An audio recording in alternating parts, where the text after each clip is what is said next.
mind-blowing fact: clinical reports from 2026 have confirmed the first recorded cases of Virtual Folie, which is a shared psychotic disorder transmitted entirely through digital interaction with zero physical contact.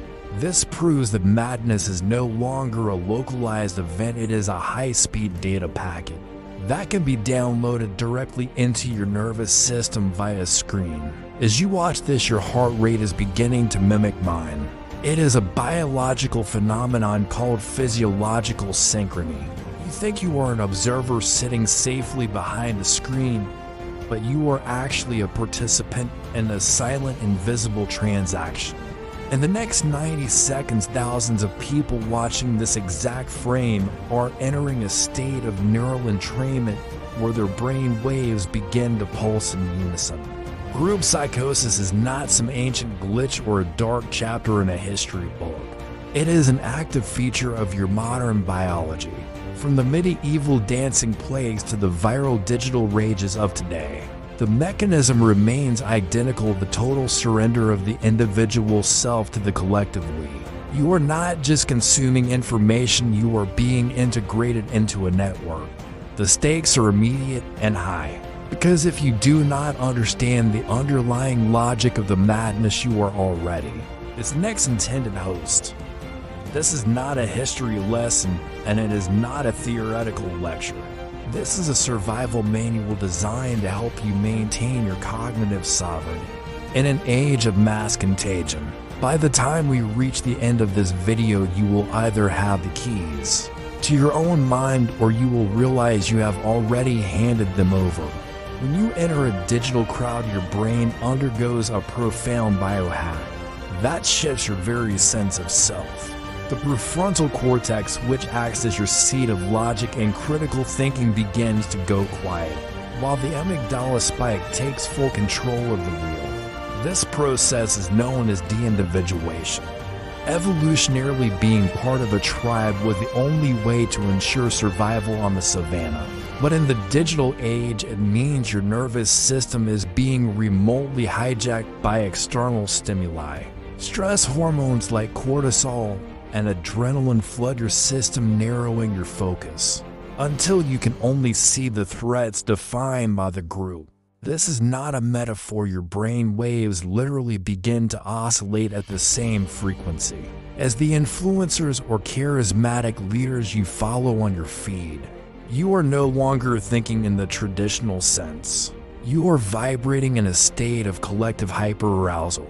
You become a single node in a massive biological circuit where the only valid output is the group agenda. This state of being creates a high that is nearly impossible to resist because it releases a steady stream of dopamine and oxytocin tied to social belonging. However, the cost is the biological death of the individual identity. When you are de-individuated, you lose the ability to verify facts or question narratives, because to do so would feel like a life-threatening exclusion from the tribe. Your brain prioritizes social cohesion over objective truth every single time. The amygdala is in charge.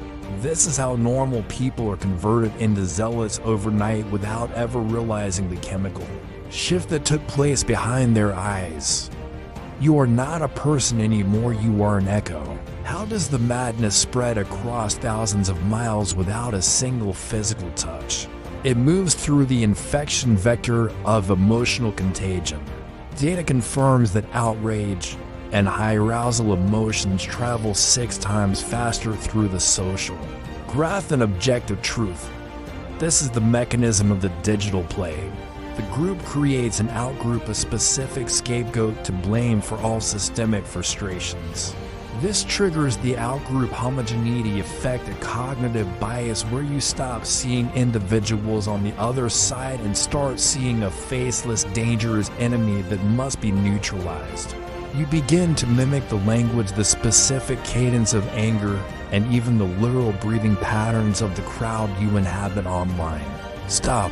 I want you to look at your hands and take a breath. Ask yourself this right now with total honesty.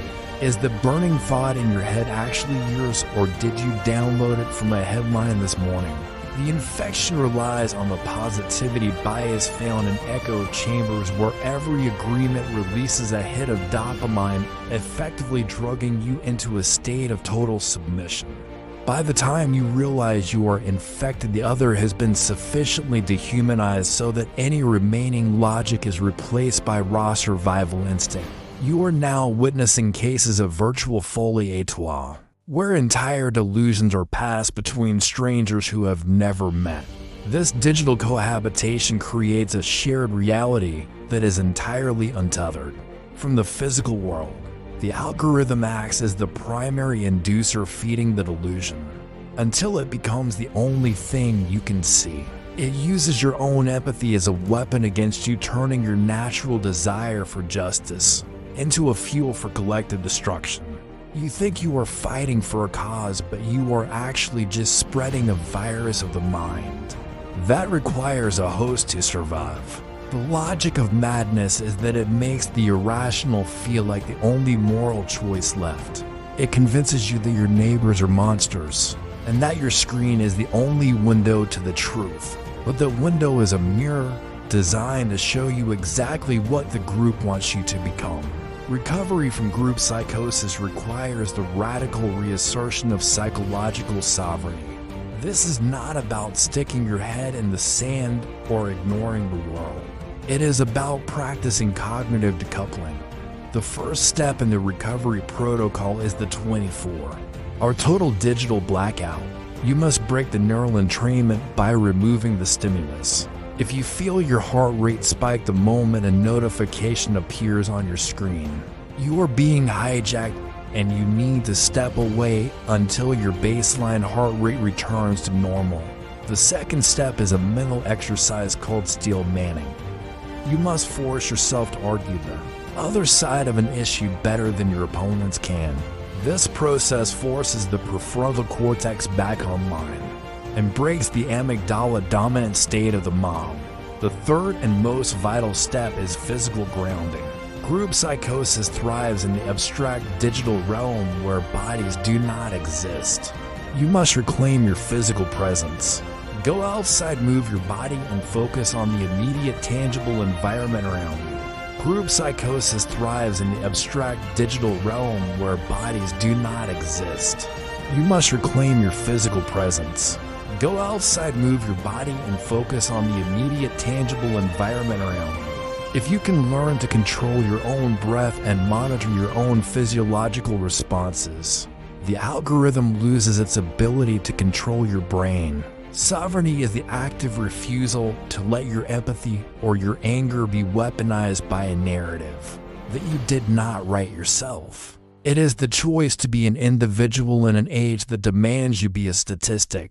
These steps are not easy because they require you to be comfortable with being alone. But that solitude is the only place where your true self can actually breathe. The logic of madness is ultimately very simple and offers you a sense of home and belonging in exchange for your individual self. But a home built on a collective lie is just a prison with better wallpaper and more frequent updates. The protocol for the future is clear. You must disconnect to reconnect with what is real. Your mind is the last piece of private territory left on this earth, and you must protect it with everything you have. Do not let the digital crowd live in your head rent-free. At what point does a shared reality become a shared delusion? And are you absolutely sure you know which one you are standing in right now? I want you to sit with that question before you type a single word. Drop your answer in the comments below. I will be watching the patterns. If a machine can predict your next emotional outburst with 98% accuracy, do you actually possess free will, or are you just an executable file running in someone else's social experiment? Subscribe to Psychological Hacks and check out other research-based other potential psychological matters, which could lead generations into their lasting effects.